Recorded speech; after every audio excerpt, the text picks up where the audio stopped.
Hello ladies and gentlemen, Dave Dobbs here. It's the 7th of May 2021 and I'm going to get straight to the point, even though I'm a bit late in coming forward with it. I've tried many videos actually and I failed on every one. Actually I've ended up getting quite angry at the world, at myself, at the situation. I've had to kind of take a step back a little bit, you know. And I don't know if you remember in my last video I said nuclear reactor buster inbound, shut them down or face the consequences. And then I discover that on the 12th of April 2021 a nuclear accident occurred in Iran, and we see there's been big earthquakes in Iran. The earthquakes were listed on the 18th, but what's interesting about the earthquake itself is it occurred on the 12th. It occurred before I made the video, but I had no idea that it had happened. Obviously I would have shouted it out. But if we look at the date calculator, we can see that the 12th of April 2021 was a new moon, and I found that quite interesting. Remember how I talked in the last video? I said that we're gonna get the sightings of this. We were gonna start seeing it, and Mr. MVB 333 posted this on April the 21st. We see the halo around it, and we've got the sun there, so we're assuming that has to be right up there, or the reason we can't see things behind the actual, you know, the moon can be right there, we can't see it in the daylight sky because of the sheen of photons hitting our atmosphere, or specifically photons hitting O2, splitting them into O and O, and those independent O and O reoxidizing O2 and producing O3, and obviously anything else oxidizing H2 that would be floating off out of our atmosphere if it wasn't caught and oxidized by a single atom of oxygen and turned back into a water molecule to fall back with the kind of raised density, atomic density. It would pull back to Earth. And so you can see how it kind of regulates what's trying to escape, the lightest elements that are trying to escape. And it's also, but this process of producing ozone, O3, where it splits O2 and then recombines with another set of O2 producing O3, produces a plasma, a light, a bright light, and that illuminance is what lights up our atmosphere, makes it like it produces its own light. If I was to shine a torch into your face in darkness, you'd see the bright light and black all around, but we see the light all around because that is producing light, massive amounts of light. We would look at the Earth like a sun because it would be so bright. So whatever that is beyond is its tail. Is if the moon had an atmosphere, its atmosphere would be illuminated by the photons coming from the sun, and so we would see a disk, and that is of a mind. That is the object that's going to meet us in. That's not the object that's affecting us now. That's not the object that caused Fukushima. That's the object that I'm just going to push that too. That's the object that caused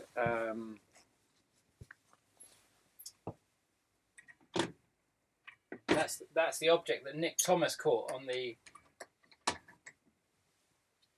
9th of July last year. That's Hydra. That's the one that caused the 2008 Sichuan earthquake on the 12th of June 2008. What I'm of mind is now really the true precursor behind. You know, the money wants to do what we want to do. It wants to go to safe ground. Everyone, if they know that, you know, if you know that a massive earthquake is going to occur, there's absolutely no doubt. What would you do? Pull your money out of the areas, and there's so much money in China. There's so much money invested in various different places, especially Japan, China. You know what I mean? It's just like it would just, and they would have been able to see this because our calendar is built on this, as I've tried to show you. So there was that shot. I found that quite interesting. Also. He put a few other interesting shots in, maybe, and the more recent one he just posted was this shot here,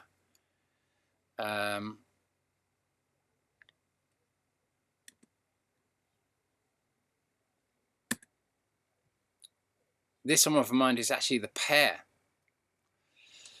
or maybe in potentially all three of them, that we're, now that we're seeing them, we're getting closer to them, if you like. This is, yeah, this is this shot that was posted by Third Phase of the Moon on February the 2nd, 2021. We've been watching these objects. We've constantly watching the pair coming round, they're getting bigger. We've got many shots of the pair.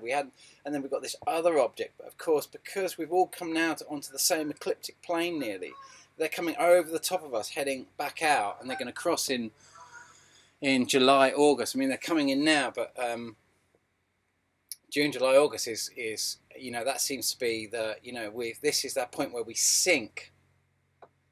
Next year it's going to be the kind of like 12-year kind of like cycle of the 2010, February the 27th, 2010, 8.8 earthquake in Chile.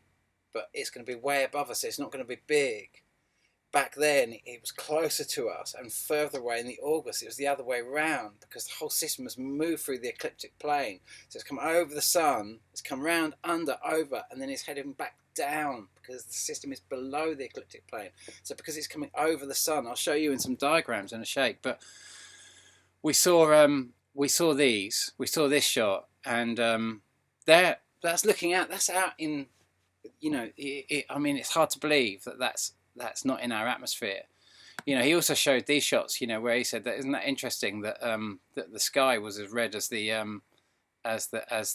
sign there. That was on May the 2nd. He also got a lot of other interesting shots inside that, including a well, he just got some epic shots there, really, basically. And he also got this shot. And do you remember I said we're going to see slow-moving asteroids? And like I said, we're going to go to the model in a sec. But they're going to coming up from behind us. We're moving along. They're coming up behind us. They're traveling almost the same speed as us, slightly faster. But I'll explain that a little bit when we go to the model and explore that. I just wanted to show you that I also said that we've got to look out for. Incredible shot, just an incredible shot. And that was, I think this was the video where he also showed. Some very, was it this shot? I'm sure there was one where he showed another twin tail of some sort as well, but maybe I can't find that right now. But so that was the kind of just the astronomics, the basic astronomics of it. We are seeing it. But back to the Iran nuclear attack. What are we seeing? We're seeing Iran blames Israel for nuclear site explosion. Israel admits attacking Iran's nuclear program. They haven't directly admitted it, but they're leaning towards the idea that they've caused it in some way or other. Now, most of us would probably think that's the sort of thing Israel would do. You know what I mean? They've got to try and entice Iran into picking up the guns and invading. They've got to try and draw them into an attack, because that's what this is all about, is if NATO can be activated. NATO can only be activated if Iran takes the bait and bites. It's just like what happened in the Second World War with Japan. America sent all its most outdated ships to Pearl Harbor and left them in the harbor with this information that they were about to do a massive preemptive attack on Japan. And of course, Japan took the bait and sent all these single prop planes up to Hawaii and destroyed this age-old fleet, with no idea that America was more than prepared. They'd got Edward Deming on side, and Edward Deming had kind of worked out a way to build battleships in literally 24 hours, pump them out. In actual fact, Deming went on to create Sony in Japan afterwards, and he used the very working model of turning the whole triangle upside down, so that all the workers, the floor cleaners, everyone was on the top, feeding the information down. They were all given responsibility and power, and rather than just being some worker that doesn't have to think, doesn't have to brain, just has to do this, do that, is not allowed to be engaged, or is not considered to be intelligent enough to be responsible, to take on his part of the project directly, be on a management level, even when on the floor. You know, and so that's what Deming had done, so that the information was spread throughout everyone, so everyone had much more responsibility, everyone took care of their aspect, which means that the whole thing could come together on its own without one manager at the top saying you do this and you do that and you do this and you do that, and trying to think out the whole thing to share that responsibility. And if it meant that if parts went missing, like someone died or someone couldn't turn up or something like that, it was much more easy to because the information, so much of the information was still integrated, and there was knowledge about all the, because it was carried by the collective rather than by the one at the top. And so Deming kind of did that, and so that's why America kind of lured them into lured. That's how it was done. That's how Japan was lured into the fight. And of course, America couldn't even join the fight under its own constitution unless it was being attacked. So it was killing two birds with one stone. So they're trying to do the same thing here, and we can kind of see that, you know, rockets target US, you know, this, you know, you just listen to what this guy's saying. He's just like, Iran done it, there's a proxy war, and he's just, you know, it's Israel attack Iranian military bases. This is kind of, I'm assuming, in Syria. But don't forget, Syria, you know, Iran is in Syria by invitation of Assad. You know, it's like he's got the rights to be there. It's the countdown to an Israeli war with Iran has begun because of this nuclear incident. It's exactly what I said. So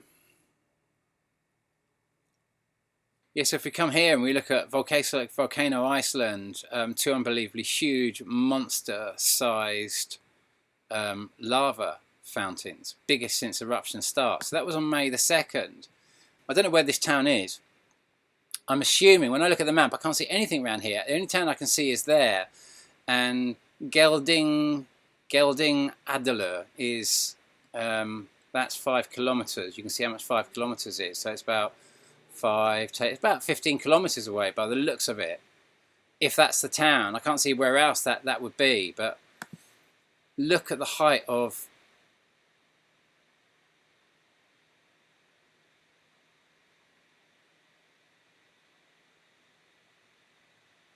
I'm just trying to find the...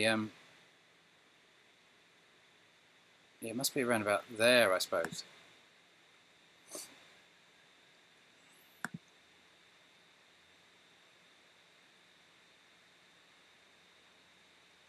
It's about the peak of it. That's the main dense peak of it. Now you think that's about 15 kilometres away. I'm assuming. You know, that means big storms are coming to Europe.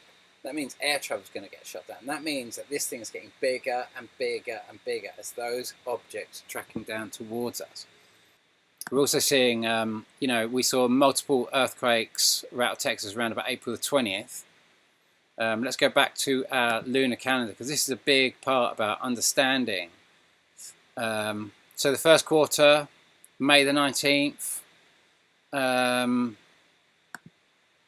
Remember, the Sichuan earthquake occurred on the 12th of May, 2008. 12th of June, sorry, 2008. That's 2 days after the first quarter. Now, I don't know why that is. Because, remember the Boxing Day tsunami on 2004, on that side, occurred on the full of the new moon. I can't remember which one it was, but it was an alignment. You know, the big earthquake that happened and liquefaction earthquake that happened on the 28th of September 2018. I'd said in advance, man, you're going to see a massive earthquake. Or I said you're going to see oceanic anomalies, and you see that guy bareback riding the roof of his house in a liquefaction earthquake on the full of the new moon.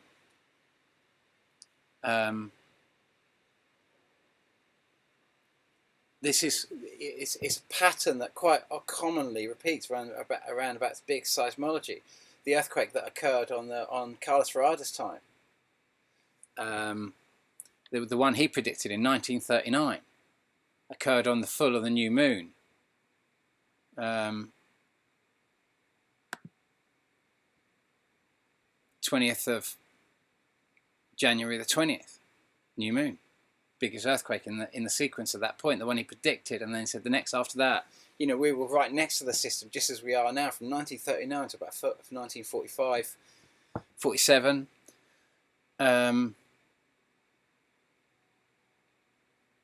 You know, if I talk about the Carrington event, you know, just to kind of understand the Carrington event, you know, if we go back to my new updated model, it was done on the on 15th of March, so you can see it in my videos, the fourth and final orbit of Planet X, the 2021 Dobbs timeline.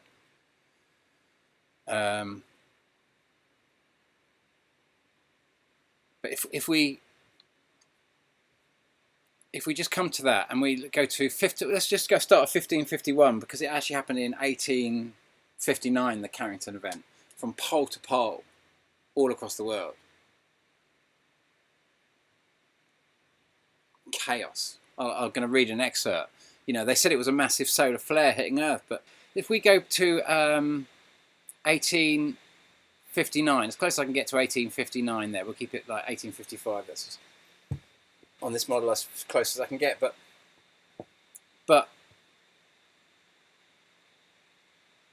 what day do we think it happened?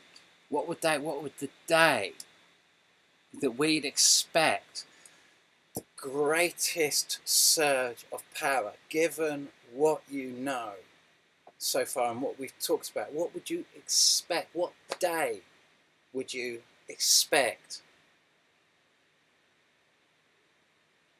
that event occurred?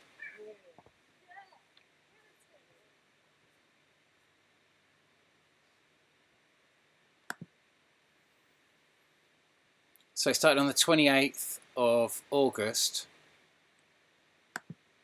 1959. Moon phases on August 28th, 1859 rather. New moon. When the sun's directly between us, when the moon's directly between us and the sun. No, sorry. Yeah, that's right, yeah. Directly between us and the sun. It's not like a full moon, it's a new moon. It's directly the other way. You would have thought that would have given us an enormous amount of protection against those solar rays coming in. But actually it amplified what was going on. You know, listen to this.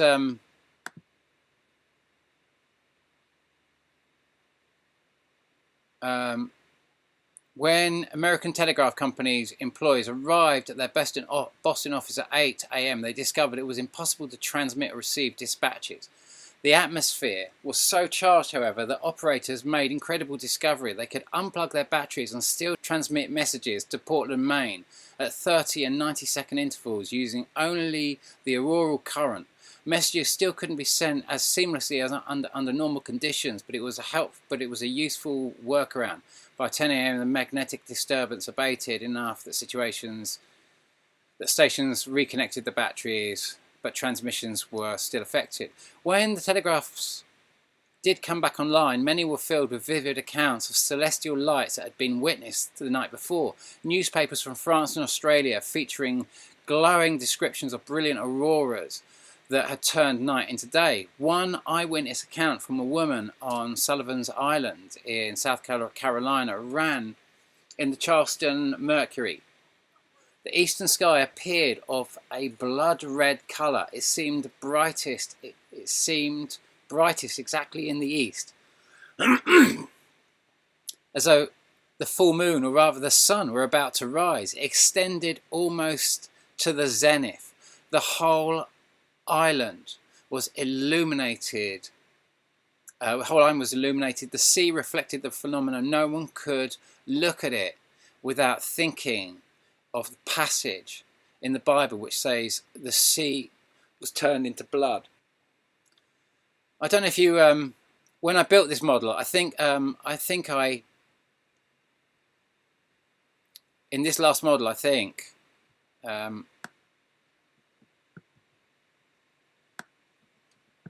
finger's sticky on the mouse. Let's get it 2016. Get it there, and I can just scroll gently. Do you remember I talked about Matt Rogers' shot on the, we'd seen Matt Rogers' shot on the 15th of August 2016, and then we got the big shot. Then the next shot in that aspect was when I come to America for the big talk. Steve Olsen had organised a big conference, got all the big speakers on Planet X, and he'd made it for the day of the next flight of that flyby in that aspect. And then the next year was when I'd sort of and we saw it, and it was massive. And then the next year was the earthquake that I just talked about. The one I'd said, you cannot tell me there's not going to be oceanic anomalies, on the 28th of September 2018. 2019 we saw it. In 2020 it was just getting further away. In 2020, when the last day we saw it in 2020 in the night sky, we were calling it Comet Neowise. The last day we saw it in the night sky, it was just getting further and further and further away at that aspect. This aspect over here, because of the way in which these objects are coming over the sun, they're actually coming over the top now. I've kept all these on a fixed plane when I built the model, because it took me 2 months alone just to build this model, keeping those on a fixed plane, because it was so difficult to try and show 1800 years. So that I just had to keep those on a fixed plane, because I just couldn't, it would have taken me just too long. I need to, I've got to take this to another level now. I need animators really to really make this work. But no, it's sufficient for the timing. This is all about the timing, the ballpark timings, but that was exactly the shot. Matt Rogers has been going up to Hull, climbing this hill every day for a number of days before this, seeing this, being amazed by this red glow in the east that looked like it was going to rise above the northeast, but looked like it was going to rise above the horizon, but it didn't quite come up. And on this day, it came right above. And then you could literally see all the debris and all the red dust. It looked ominous. This is what happened in the Carrington Event in 1859. This massive surge of energy we're seeing that happened on the new moon just gone. So when's the next new moon coming? Sorry, when's the next new moon? So we're now the 7th. Oh my goodness me. So it's it's 4 days away for the next new moon.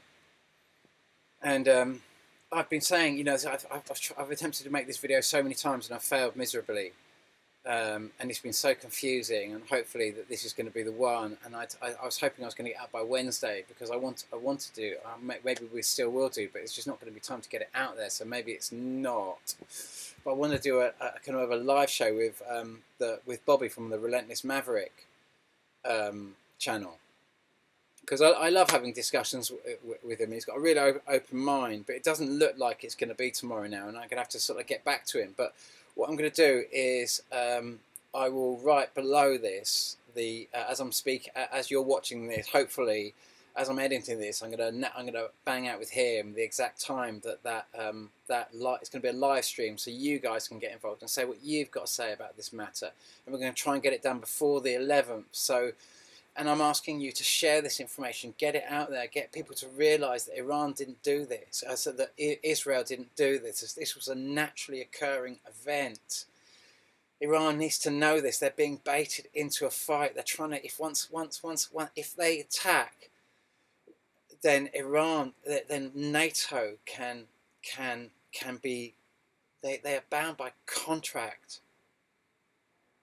to engage in this fight. They're trying to start World War III here, guys. They're trying to start World War III here. So we're going to try and get that off the ground with the Relentless Maverick, so we can all have a bit of a discussion. He's great. He's got a I can talk about the maddest things with Bobby, and and he's great for that. And he, you know, he does his whole Breaking Bad kind of like, he does his whole thing. It's kind of a full form of therapy, and where he helps you go through your own. And it's a little bit about being mad, about exploring some of the most crazy ideas. It doesn't matter about being right or wrong. It's about moving beyond your beliefs and moving beyond those restrictions and going into subjects and exploring and being open. And he's helped me enormously over the years, sending me little snippets here and there, and just being able to share with him and just go on wild journeys. You know, I'm very pragmatic. I base all my stuff on sightings, and you know how I work.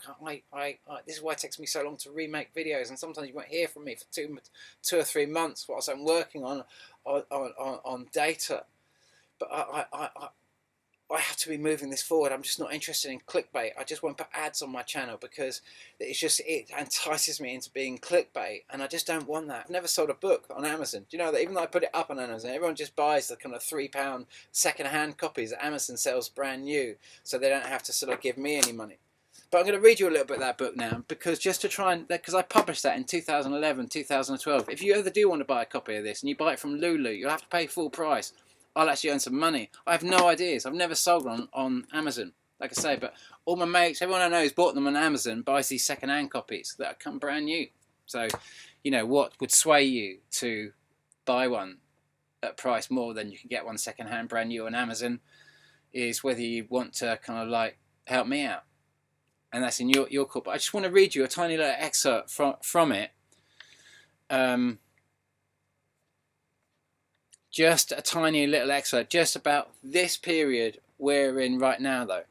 You did, though, Dobbs. You absolutely knew they were going to go down. You were convinced. Still, even if this stuff does make you psychic, we're talking about drinking ayahuasca, I don't know if I can drink it, man. I mean, I wouldn't mind knowing the lottery results, but fuck.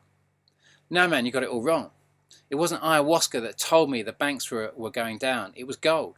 Or to be more precise, it was the impact of the gold price of... It was the impact on the gold price of Iran switching its oil trading from US dollars to euros in March 2006 that told me. It's that simple. And it wasn't just me. So many people were talking about the impact of the US and the global economies if that ever happened. Rob Newman, the comedian from Newman and Baddiel, was the man of the moment there. He had it sussed. Kick the legs out from under the table and the table falls. Check him out online. The dude tells it exactly how it is in his comedy show, The History of Oil. There were endless blogs going up saying that Iran would make the switch long before I'd had my blast of nitrous. But I couldn't comprehend the gargantuan impact back then and was just getting my head around fractional reserve banking. But then, after my blast of nitrous, I did more research and found that Iran had actually done it, even though not one newspaper seemed to report on it. When I cross-checked it, it became clear that the switch had occurred and that there were no noticeable reverberations to the apparent collision with the iceberg. I was totally flummoxed, but then the answer came to me in a single word: gold. The one thing that really captures big seismic shifts in the global economy caused by things like the impact of war. In unstable seas, gold's the only boat that floats. Everything inside of me screamed out, check the gold prices and see if this thing really does have the density that I was assuming it really might. The graph spells it out, an unprecedented rise, and all the complex bullshit that was being thrown at you by economists. There it is, written in gold, rocketing at exactly the time as Iran had switched. It suddenly became blindingly clear that the big boys up top, what they were really thinking, not what they were saying, mind, or more specifically for the British newspapers, what they weren't saying. Other than the normal and the weather's going to be shit, I'm not sure of the percentage of British population that actually believe that it's not in the papers and it's not true. But that was the iceberg that grazed down the side of the world economy and expressed what was really going on in the big boys' heads. It was going off the Richter scale, man. They were shitting bricks. The single most important thing propping up the US economy, the thing that America and Britain had fought so hard to maintain for nearly a century, was in danger of falling apart. The monopoly on the sale of oil in US dollars, the fabled unsinkable petrodollar. Apparently the US is of a mind that it can stem the leak by making the cocaine business accountable, making sure that all profits actually go through the books, that is. As in, laundering money is in most cases simply giving government its share, basically. More probably a temporary fix, as they always have dire plans for those that threaten to stop dollar hegemony. Germany tried to muscle in on it and paid the ultimate price, twice. Our government dumped a lot of depleted uranium on Iraq for Saddam's attempt to thwart the supremacy of the US dollar. But then in March 2006, just when George W. thought he'd finally shown those pesky ragheads who was boss, suddenly the Iranians do the same thing, and legally and legitimately, right under the noses of the UK PLC and the US of A. You see, Europe was finally muscling on the business, as Iran was sharing the wealth and saying fuck you to Britain and America, where up until that point oil could easily be traded in US dollars via New York or London. And why not? Think about it, nearly 30 trillion barrels of oil being burnt every year, all of it traded in US dollars, just to drive the war and offset America's debt repayment. So along comes the latest threat, that Iran couldn't be trusted with nuclear energy, right after we just dumped loads of depleted uranium along its borders. Personally, I think it was the last straw, the ultimate insult that caused the Iranians to pull the ripcord. What else but a desert storm with depleted uranium dust from all our armaments would make a business partner terminate relations so catastrophically? Come on, man, it was the lowest form of racial cleansing ever used in the history of genocide. There has never been a worse crime committed on the face of this globe. To the masses, it was just another conspiracy tale that they cannot allow themselves to believe that the British government could have done that, even though the evidence is utterly staggering, with birth defects and radiation-related diseases going off the radar. No, man.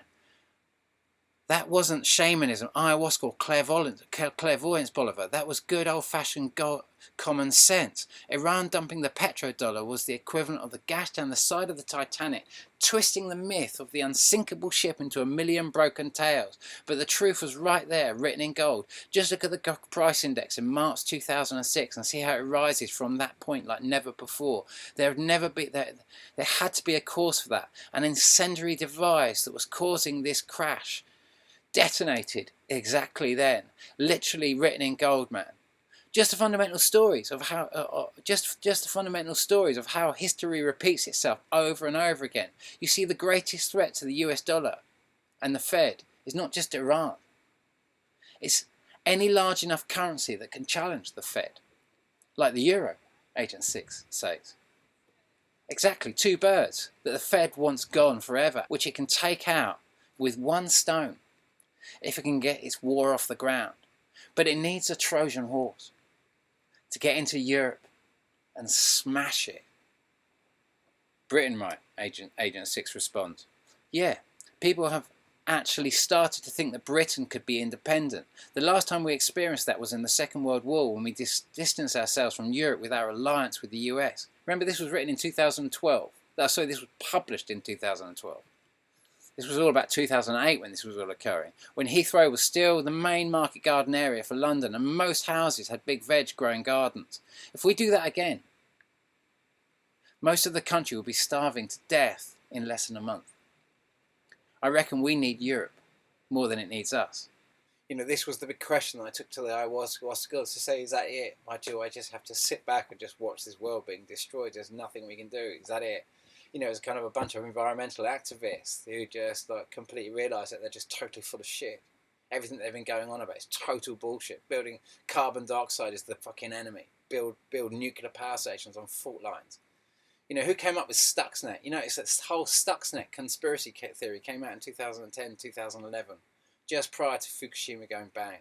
Ask yourself, why is that?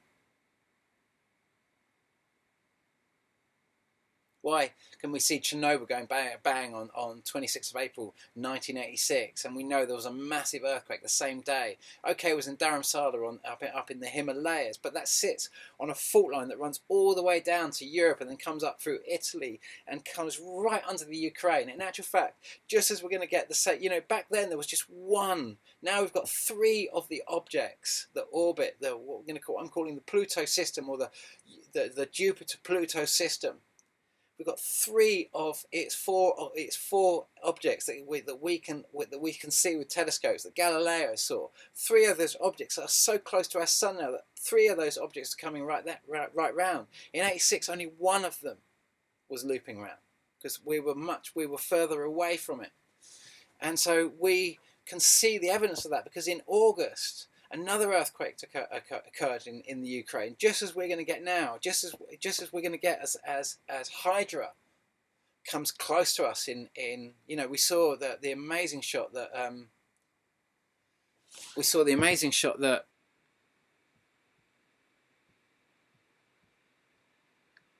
we'd seen this passage coming in. This was, we'd got by the time we got round to here. That was a month had passed, but this thing hadn't moved that distance because we were, if you can imagine, when we're going off around here, we've basically taken a left and gone round, so we're not tracking at the moment. We're travelling at near the same speed, but as we start going round the corner, so effectively the speeds of these will seem to increase. That's why I'm the same with these round here. So here, we'd seen 2010, 27th of February, 8.8 in Chile, then we go 1 year and 13 days. That's a 13-day difference between, when Fukushima occurred on the 11th of March, 2011. Okay, it's 1 year and 13 days, but astronomically it's a 13-day difference. And yet the difference, when we were seeing it around here, we saw when Hydra was coming 1 calendar month back, we get to see that full effect. July last year we saw the biggest storms in China since 1930. So we see the Yangtze River completely flooding, the Three Gorges Dam right at the top is near collapsing. It's already shifting. It was built in the name of carbon dioxide, like all these nuclear power stations, and yet it's so fucking dangerous now because it's shaking and all that water. Wuhan is below that. Shanghai is below that. Most of the economic Chinese region in China is down the Yangtze River. You know what I mean? It's just like, how we could do this, I just don't know. But we saw that, and then almost at the end of August, we see the debris tail of it. That's when it's going to pass. This is the point it's going to be in August, early August this year. This is our big eclipse point this year. This is when the shit hits the fan. But before we get to that, so let's just come round and just come back to where I was there and just, sorry about this. So we saw that shot by, didn't come out that well, but that was the third phase of the moon. We see all three of them I just showed you earlier.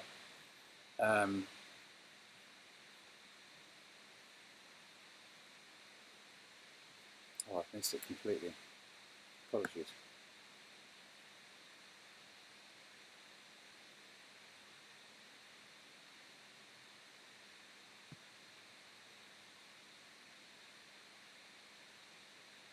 Yeah, so we need to come. Yeah, so we need to come back to there to see this sequence again on this model. This is these objects, three. You can't see it up here, but I'm assuming three objects coming in. They were the shots that third phase of the moon put up. We see the pair there again. We get Brandon Corey Nagley's shot on the 28th of November. And we know that this is going to then come over and cross us here. And these two should be ahead of us then. Kerberos and Charon should be ahead of us then, and we're only close to its tail there. But all of these objects, this whole Pluto system, like I say, on the 14th of October 2016, we were level. That's dropping down, which means that these objects coming over, they're not going to plunge straight down or come up or come under and then come up and miss Earth. Let's say they're going to hit Earth, but you can imagine they're above the sun now from our perspective, in between us and the sun, heading almost flat out, but above, slowly heading down to cross at this point. And this is still so close to the ecliptic. It can't go under the Earth. They've all been coming out, going over the Earth at this stage, way above the Earth. All the time, this, where they're way above, they're going to be way above the Earth in 2022 and 23, even though that's going to be an aligning point. Those earthquakes that occurred in Fukushima in 2011 and Chile in 2010, the 12-year point when they will come back again is 2022 and 2023. But it's going to be above us at that point. It's done. We won't be close to it. It's way above us. It's not as far above us now, but the way it's coming in. And so this is the point that's where we're coming into now. This is, when it came in 2011, we weren't dropping sandbags and aid on Japan. We were dropping bombs on Libya. NATO was started war with Africa.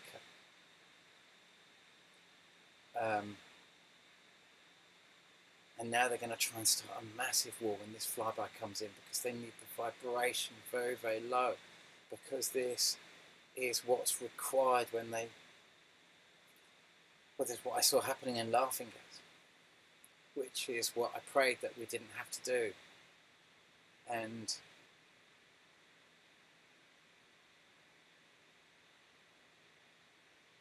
the solution to the problem that it offered me,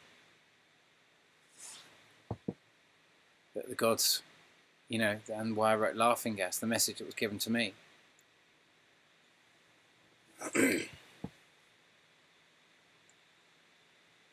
Of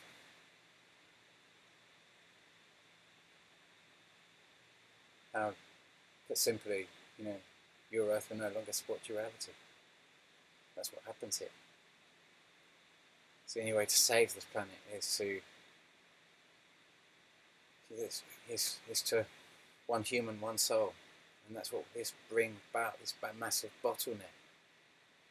And which means that there's going to be a lot of human beings are going to become their egos. A lot of human beings are going to become their highest aspirations as well. At the moment we're in duality. And so one of those souls in each human being that has a heart link or an astral link to a human being, one of those has got to go. And if you choose to let go of your existing heart link and to let this, and to be usurped by your ego and let that come into your heart space and be your incarnating soul, where does your highest aspiration that, I said, when do we open our eyes at one stage? And it said, difficult. And I'd opened this door and I was able to communicate through a practice that I was doing. And I said, well, when do we all open our eyes? And it said, difficult. And I said, why? Why is it so difficult for us to open our eyes? And he said, try. And I said, well, my eyes were open. I was just staring at the screen, writing this narrative that was running through me. And I said, but my eyes are open. And it said, how do you open your eyes when they're already open? It's like Gandhi says, fish will be the last to discover water. Until you're not what you thought you were, until that part of you is suddenly gone and you're just not here, and all that thought that you thought you were was nothing to do with you. That narrative that you've been running in your head that's been controlling so much of your lives was nothing to do with you at all. It was just your government, to govern your thoughts, govern your mind, mente, mind. And so many of us are going down. We've been trained for this. Every aspect of this we've been conditioned in. They've taken our environmentalists and trained them with the story that their air is evil. Demonized the air. Everything is backward. got Wall Thornhill. He'll never talk about the kind of like that plasma bolt that that I talked about in that happened in in 2016. That Jeff P. caught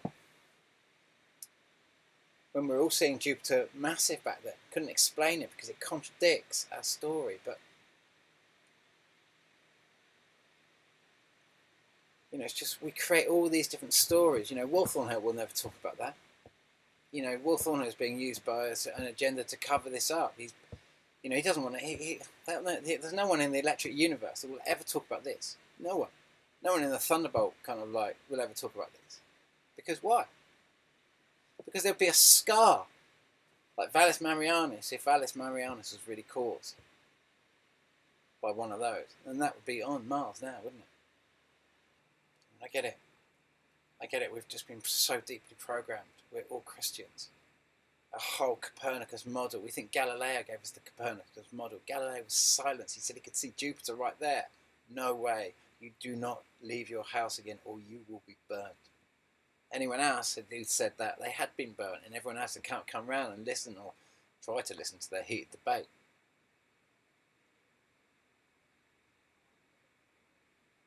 You know, back in the time of sort of like Elizabeth I, she knew that she could not go to war in this and start a war, so they just couldn't engage because they knew what my country's been taken over now by is a Catholic agenda.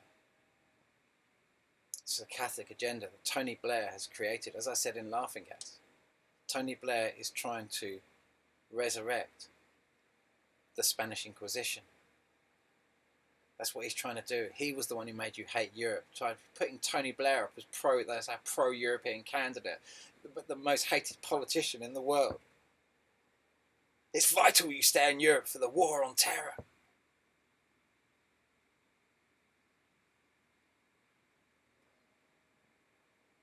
You've been programmed.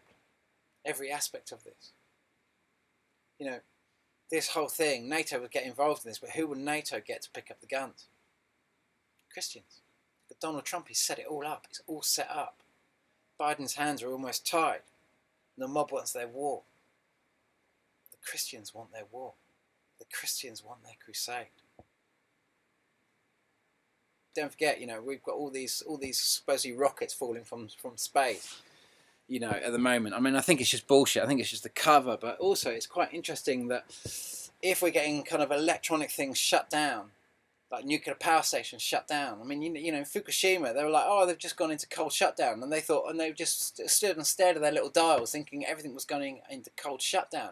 But cold shutdown doesn't just mean switching off the power. It means switching on the pumps to a high level to pump cold water into them. But if just like what happened in Iran, if just what happened in Chernobyl, if just like what happened in Fukushima, the pump windings melt like what happened in 1859, every wire that had power in it just melted. It became a massive float of electricity, such high amperage of residual electricity that the wires couldn't contain it and they just melted. All the windings that hold electromagnetic energy just...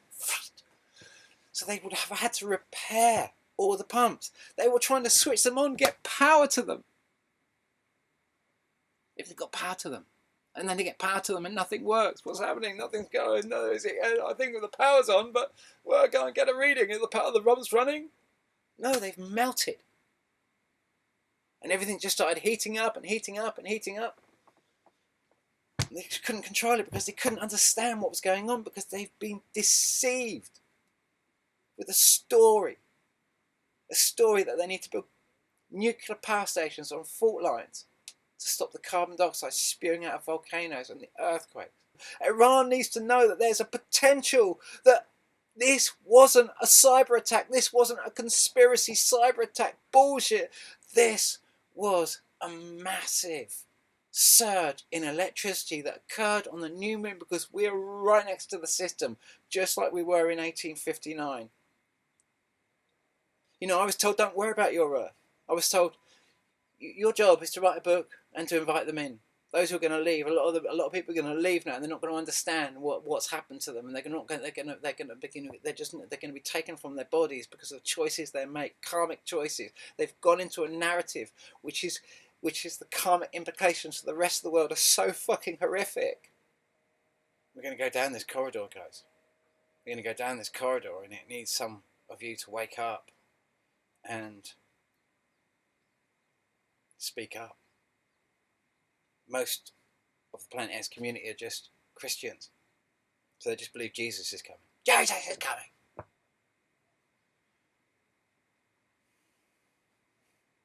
Well, I hope he comes with a fucking fire extinguisher and some sort of like some knowledge about nuclear power stations in meltdown.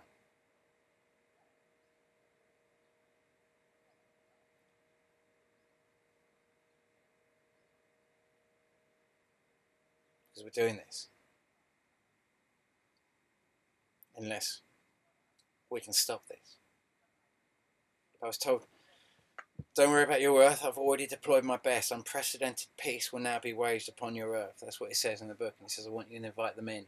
And the only way to go into the space beyond this, that's been opened for you, that you've created with so many lives on this Earth, there's a single word it wants from you, and it's not the name Jesus.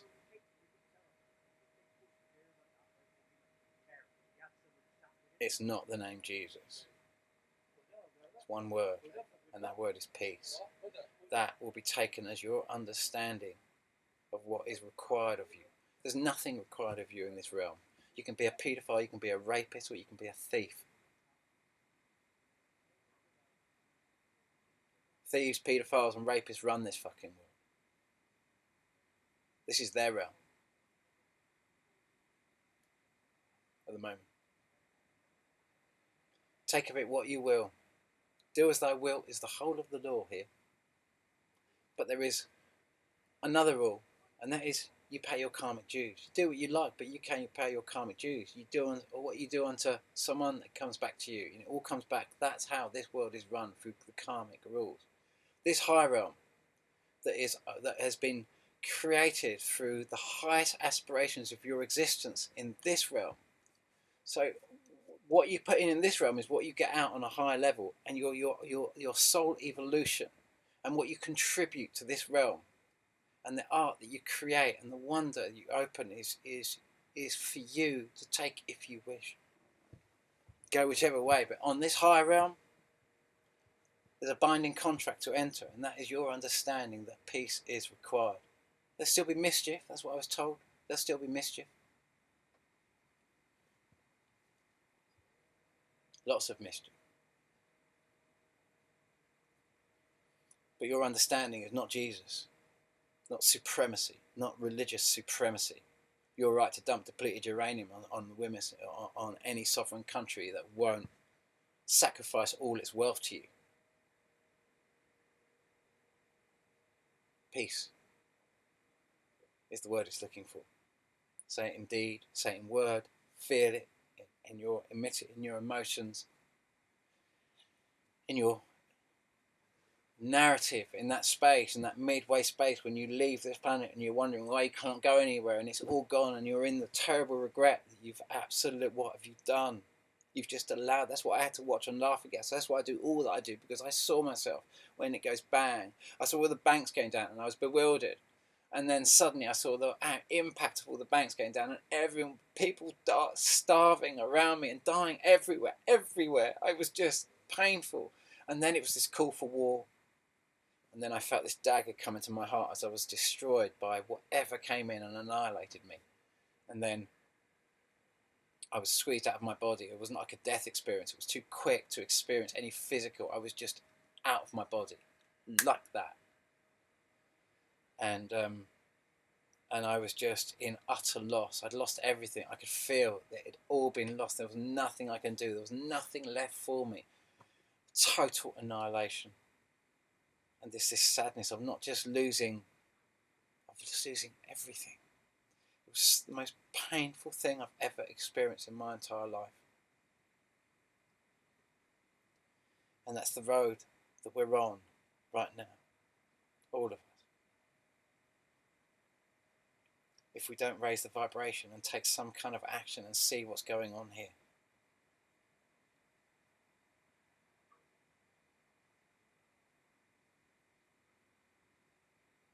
So we're going to have a discussion, open it up with Bobby, and we'll invite you in for comments and that sort of stuff. And don't forget, everything you're saying, sometimes we might not respond to it and that sort of stuff, but it's all going to go into the comments section. So anyone else who comes on, all your comments, certainly for the first kind of like, you put them up and they stay on the video for quite some time, and then all those comments then go into the lower comments. But so when anyone's watching that video in the next few days, they're going to be seeing, even if your comment is he's going to try and moderate for people who are going to come in and be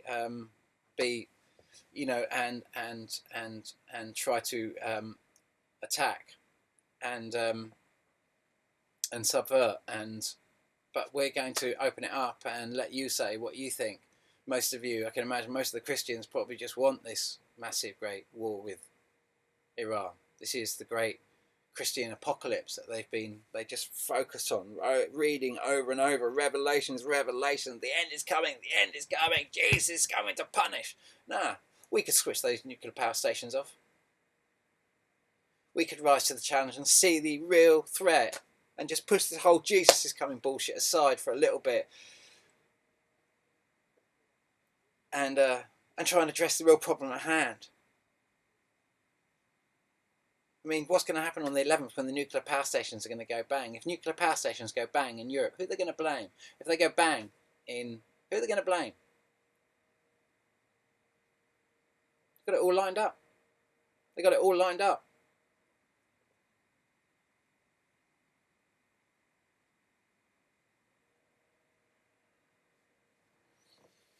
So anyway, so we're gonna, like I say, we'll open that discussion up with Bobby when we arrange to do the show. Hopefully it's going to be before the 11th. I've got a funny feeling it will be the day before the 11th. So I've got a funny feeling we're actually going to have to do it on the 11th if Bobby's free. Actually do it on the 11th and see what happened and just open the discussion on that day. I mean, it's going to be a big day. Seismically, stuff's going to go on. It can only be bigger than what happened last time. It's just getting so much closer to us. It can only be bigger. And then the new moon afterwards. What do we say? We saw the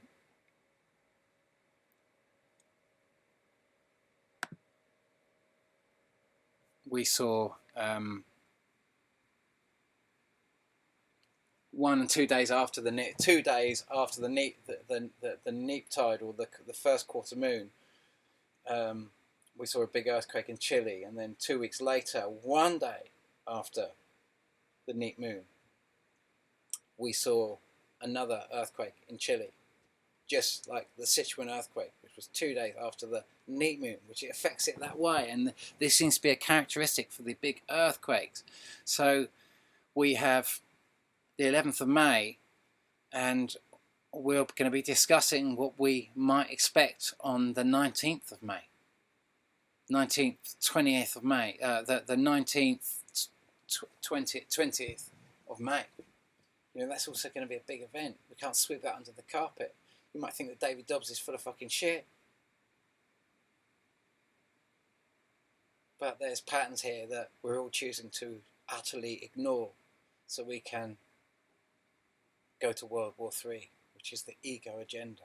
Because we are playing out everything that happened on Mars here, because the souls that are attached to us by our egos are actually from Mars, a world that died a long time ago. We are repeating everything. This is literally when they will be after this flyby here. They're going to fire up their Large Hadron Collider. They have to be ready to make that go bang by early August. So they've only got a few months. They're only going to have from June. They're going to have June, July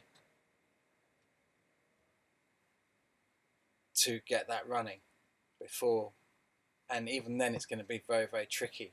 And to do that in Europe has to be fed into war. Europe has to be engaged, become NATO's war machine. Europe has to be broken by that day. Europe has to be fed into these free trade deals. Then the alliance is broken. You know, this is what's coming up imminently. This is the big challenge now. How to feed Europe into this massive war. You know, for Europe, you know, the plan is to obviously feed Europe into a war with Russia and Australia, and Asia to be fed into a war with, to engage China, and potentially, you know, if you know, this whole thing is to divide every nation and to get every nation to fight every other nation. This is the big objective of here. To, unless the only way what can be that Valles Marianas, the scar that ended Mars, the what really happened on there, the Large Hadron Collider that went off on Mars, that I talked about in my first videos when I started talking all about this. I know it's so over the top, but unfortunately, you're just looking at the utter reality of all this. You can't believe there was life on Mars. You can't believe that, you know, zircon only forms under an ocean. Quartz forms above an ocean. Mars is covered in zircon.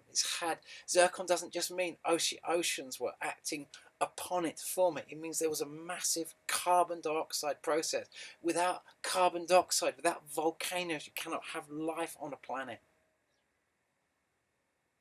And without that carbon dioxide to separate the calcium from the bedrock, so you can dissolve the bedrock and release all those elements and create life. You know, when you understand that the reason you think that life is so unlikely on Mars is because you were set up to believe that it was something that was implanted into humanity's mindset in 1938, with the creation of with the re-releasing of H.G. Wells' work by Orson Welles, where they kind of made everyone believe that the Martians had landed on the White House lawn. And then everyone thought that the idea, the notion of anything, and then all the B movies that were created in the 70s, 60s and 70s, stupid movies about invaders from Mars, and how anyone who ever could even believe that is just utterly ridiculous. But if you can understand the likelihood that there was life directly on the nearest planet to you, that you could actually understand on a carbon level, not some kind of high vibrational life that I'm talking about, a world that is open to you at this point because of our close proximity with this system, that when you leave here and you're done in this life, there's a door open to you to a place that is a higher, that isn't made of matter in this same sense as we experience in this realm. It operates on a higher level. It's not subject to the same karmic rules. Even though it's created through all of the highest aspirations you've achieved in your many lives, in this plane, in this cycle. This is your time. After this transit, that's not your time. If you're invited to be here, then you'll have to be present through this. You'll have to actually be here. Most of you aren't here at the moment. Your egos are here, pretending. And many of you are in a process, you know, many souls here that are incarnating from a high space are simply here to facilitate the ego's arrival into the human state. This will be the first time it's had a life of its own for thousands of years. It's taken this amount of time to raise its vibration back to come to the table of life. And so everything that happened on Mars has been re-happening to engage in their story, to sync with their story, to enable this transit to occur. But for most of us, we've been trained to believe we're in this 500-year-old astronomical story that predates even Galileo. We're in this story that we have to believe, we really believe that Iran is evil. And even though they haven't invaded us or anyone we know, and we really believe we've got to build nuclear power stations on fault lines. We really believe that if we go and buy a new car, that it consumes 100 times more fuel than the car will ever consume in its lifetime to manufacture, and might be and might be dependent on nuclear energy if it's electric, with no real, honest, true, even intention to find an abundant, clean fuel source. You know, or you really believe that, you know, we're just, you know, if you can't believe that there was life on Mars, and you doubt that, you're ruled by doubt. You doubt there is even life out there. You can't think there must be life out there. But you can't see. You can't even believe the evidence. You see the rovers on Mars when you know, the images that we see just beaming back. You know, we've been so gaslighted by the kind of like by NASA with all their lies and deceptions, all of these kind of like just endless deceptions, that we don't believe any of it. We've abstained from any. It's like we're in a state of flux where we're actually not here at all. And so we can't see the story that we're in. We can't see where we are. We don't really want to see it. We're just in a whole different load of other stories that separate us from being here, present. So we can't do what this earth needs us to do right now to save it. So many souls are here at the moment facilitating this. That's their purpose here. They've incarnated here many times before, and they're offering something back, and they can see the problem. They know that when they, at one stage or other, when they were on their process, their soul process, they were in the same place these souls were. You know, that's what the Dalai Lama said, that when they first entered, they were raping, stealing, and pillaging. Their vibration was very low. And their vibration has been raised to a very, very high place, and now they're offering back. Now they are in service to this earth, because this earth has been so in service to them, and they appreciate the benevolence of all of those, all the energy that has helped them along their evolutionary path. They want to give something back. Anyway, you had the election yesterday, all across Britain, all the local elections, and that's where the real power is to kind of like affect change in this country. It's not on the general elections; it's in the councils, and that big election was yesterday. And of course, everyone's gone on to these elections because everyone thinks it's all about to go back to normal.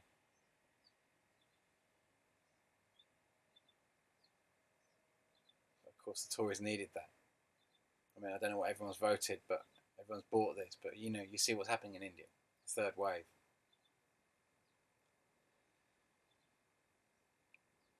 So that's all on ice. That's been on ice for the UK. But now that election's out of the way.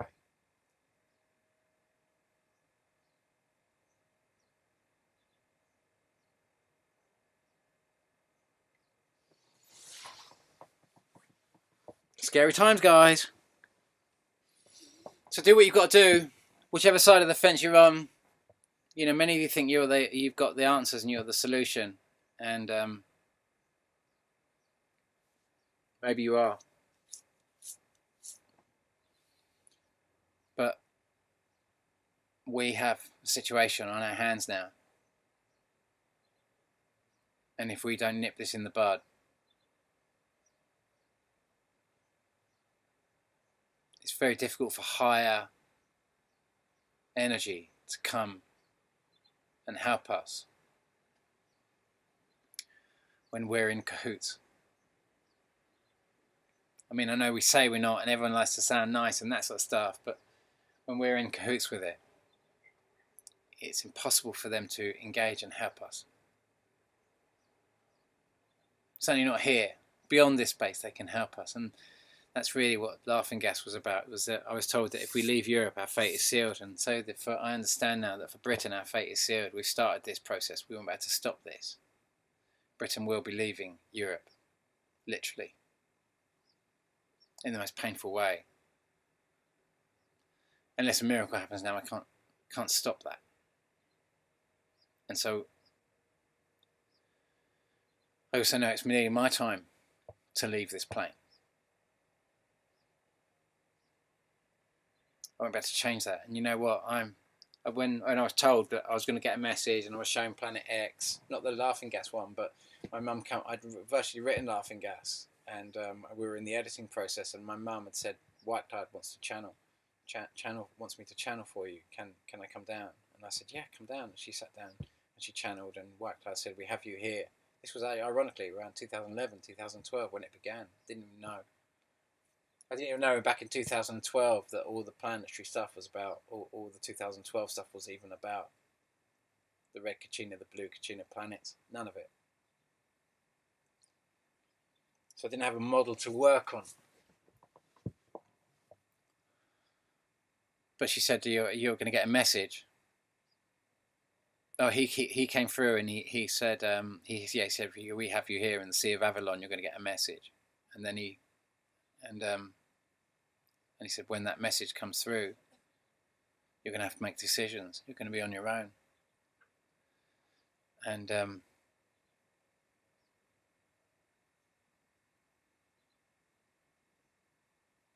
you know, it's and then the real message didn't come in 2015. I got that message in 2015, and I saw it flying by the earth in a vision, and I was told that.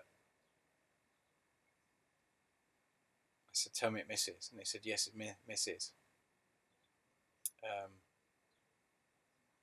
It's not human karma." I said, "It is deemed. You're not a race of war, but you are a race subverted with war, and that will now change."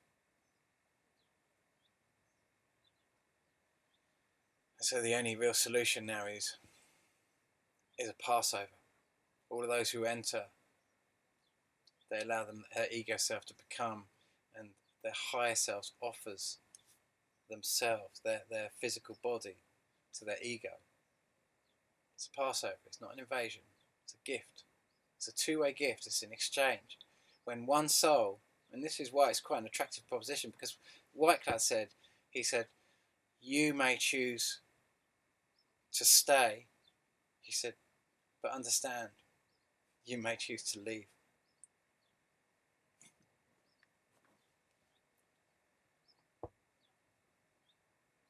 Do I want to be an Englishman at the end of this? You know, being an Englishman at the end of this will be, being an Englishman or American at the end of this will be the same as being a SS soldier. You'll be seen like that.